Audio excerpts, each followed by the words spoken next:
Coach Stockhaus, always a pleasure to be here with you. Of course, we're on the grass this week. That's right. So, again, against Andover, like Maple Grove, a tale of two halves. What did you say to your guys in the locker room that got them to turn that game around? Well, to be honest, we just took a big, deep breath. We realized that with the mistakes that were made and some of the bounces that did not go our way and how kind of ugly that first half was, we could have been down by a larger of a margin there. So we realized, guys, the game is within reach. We found in the second quarter that all of a sudden our offensive line woke up and we started to see who we could be offensively.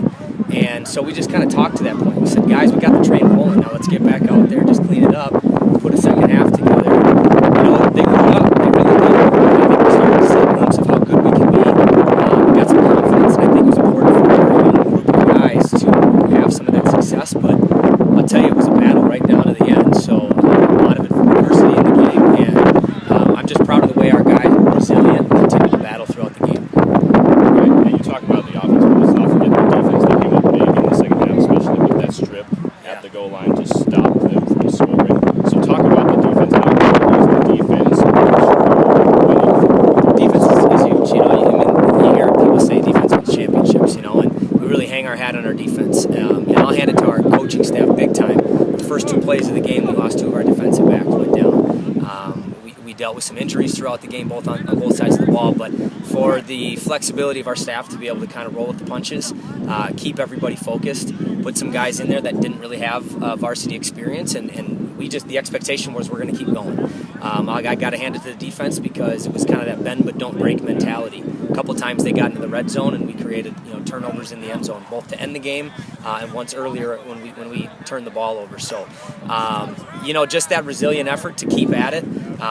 Our mentality is 11 hats to the ball. And the more guys that can get to the ball, the better opportunities we have to take the ball away. So I know that we're going to bounce back. I got to hand it to the quarterback in Andover. Their backup quarterback came out and was slinging the ball, and they have phenomenal athletic receivers out there. So it was a tough matchup for us in that aspect, but the defense just didn't quit. They played to the very last play, and obviously it came down to Andover's very last offensive play in order for us to kind of seal the deal.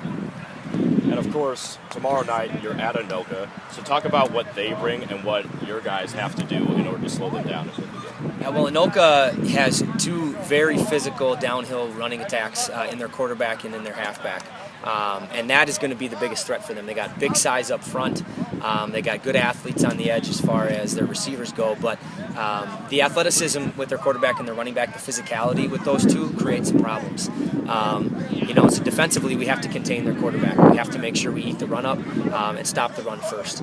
As far as defense goes, they got good size in the defense. They run a similar scheme that we've seen and we will continue to see.